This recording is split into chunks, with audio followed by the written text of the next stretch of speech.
नमस्कार, मैं हूं इंद्र मोहन। आप देख रहे हैं बिहार तक।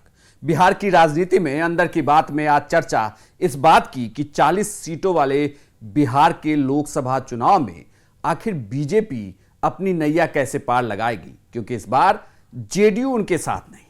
पिछली बार 2019 के चुनाव में जेडीयू उनके साथ थी, एलजेपी उनके साथ थी, लेकिन अब जेडीयू अलग हो गई है।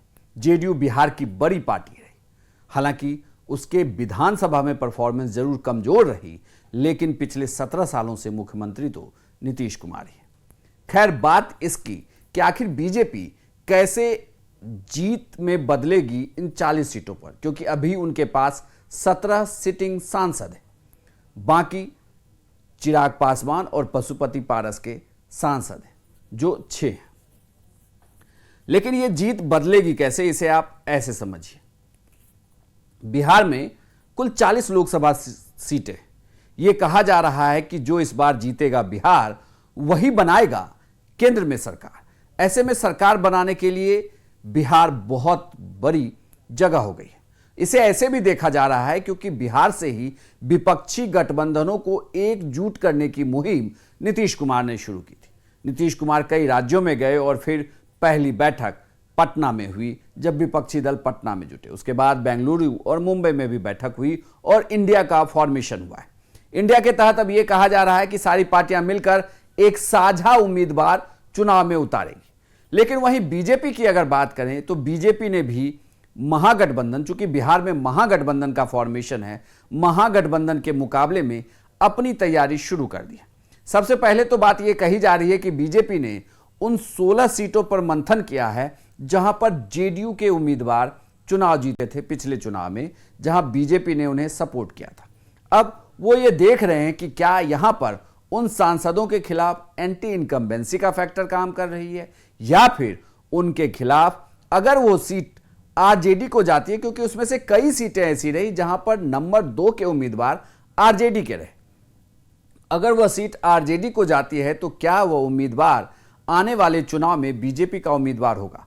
एक फॉर्मूला बहुत दिनों से मीडिया में तैर रहा है, जो कहा जा रहा है कि जो ये 40 सीटें हैं, इसमें से 30 सीटों पर बीजेपी अपने उम्मीदवार उतारेगी और 10 सीटें सहयोगी दलों के साथ बांटी जाएगी। सहयोगी दल में बिहार में बीजेपी की बात करें तो फिलहाल उनके साथ चिराग पासवान हैं, पशुपति पारस हैं, उपेंद्र कुशवाहा हैं, जीतन राम मांझी हैं। ये 4 दल अभी एक साथ हैं। यह कहा जा रहा है कि पिछले चुनाव की तरह ही फॉर्मूला इस्तेमाल किया जाएगा।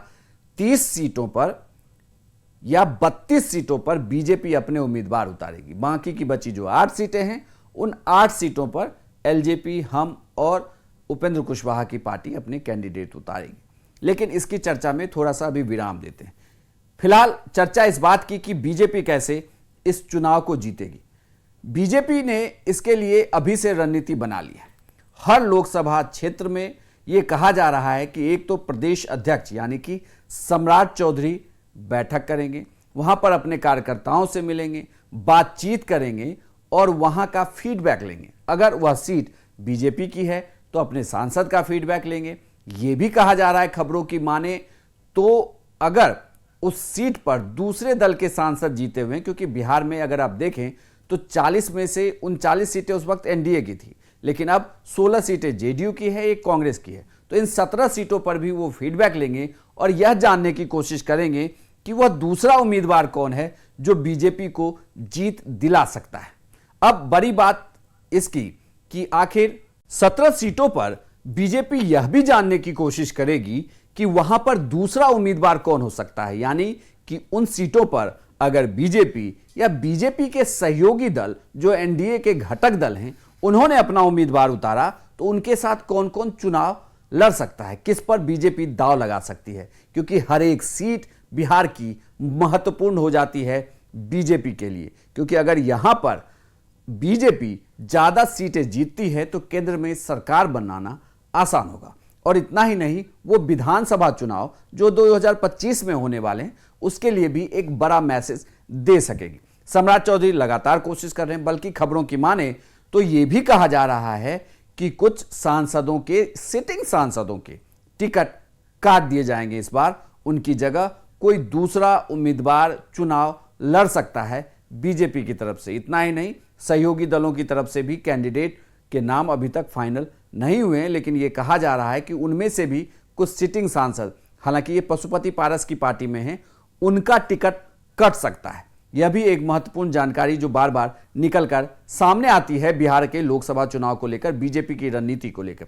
हालांकि नीतीश कुमार को यह लगता है कि जातीय सर्वे की रिपोर्ट आने के बाद उन्हें फायदा मिलने वाला है, क्योंकि जातीय जनगणना होने के बाद जो जातीय समीकरण है बिहार का, उस समीकरण के अनुसार महागठबंधन को फायदा हो जाएगा। लेकिन अगर आप देखें तो बिहार में बीजेपी ने इसके लिए पहले से ही एक फील्डिंग कर रखी है। बीजेपी के प्रदेश अध्यक्ष सम्राट चौधरी खुद आते हैं कुशवाहा समाज से, उपेंद्र कुशवाहा उनके साथ हैं, आरसीपी सिंह उनके साथ हैं, बल्कि इससे पहले सुशील कुमार मोदी लंबे समय तक डिप्टी सीएम रहे बिहार के, तारकिशोर प्रसाद, रेणु देवी, इनको बीजेपी ने डिप्टी सीएम बनाया बिहार में। इतना ही नहीं, दलित वोटों के लिए इनके पास चिराग पासवान हैं, पशुपति पारस हैं, मांझी हैं, इन सबके साथ बीजेपी ने एक जातीय समीकरण भी बुन रखा है। ऐसे में अगर महागठबंधन को बिहार में बीजेपी मात देना की कोशिश करेगी तो उसके लिए यहां भी बहुत मुश्किल नहीं होगा, लेकिन बड़ी मुश्किल ये हो सकती है कि जो सिटिंग सांसद हैं उनको अगर छोड़ दिया जाए, यानी कि 17 और 6 23 को छोड़ दिया जाए, और उसके बाद अगर 7 पर दांव लगाने की बात आए तो ये कैंडिडेट कौन होंगे, ये बड़ा दिलचस्प हो सकता है लोकसभा चुनाव में। बल्कि ये जो 23 कैंडिडेट हैं इनको लेकर भी माथापच्ची एक बार करनी होगी, क्योंकि पिछले लोकसभा चुनाव में जेडीयू के ने वहां पर उन्हें सहयोग किया था। इस बार जेडीयू उनके साथ नहीं है। मुश्किल ये होगी कि जेडीयू और आरजेडी दोनों मिलकर जब महागठबंधन से चुनाव लड़ेंगे, उनके साथ कांग्रेस है, लेफ्ट के दल हैं, तो इनके लिए मुश्किल होगी उस कैंडिडेट को चुनाव जीतना। हालांकि बूथ मैनेजमेंट को लेकर यह कहा जाता है कि बीजेपी बूथ मैनेजमेंट में थोड़ी पारंगत है, दूसरे दलों के बनस्पत इनका बूथ मैनेजमेंट अच्छा है।